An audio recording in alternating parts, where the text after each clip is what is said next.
किल्ले रायगडावर 50 पेक्षा जास्त दारूच्या बाटल्या सापडल्यानं संताप. पर्यटकांनी केला जाहीर निषेध.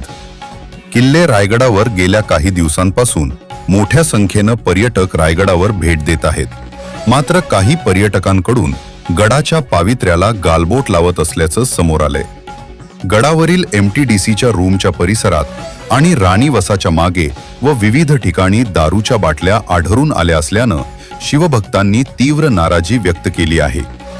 गडाच्या प्रवेशद्वारांवर काटेकोर तपासणी होत नसल्यानं दारूच्या बाटल्या गडावर नेहल्या जात असल्याचा आरोप शिवभक्तांकडून केला जात आहे.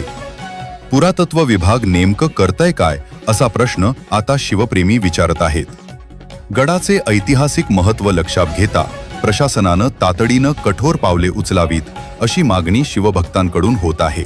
या बॉटलवाल्यांचा म्हणजे दारू पिणाऱ्यांचा निषेध करायचा का? करायलाच पाहिजे का नाही? इथे काम करणारे रायगड प्राधिकरण आणि ASI त्यांचा निषेध. रायगडवरची दारूबंदी झालीच पाहिजे.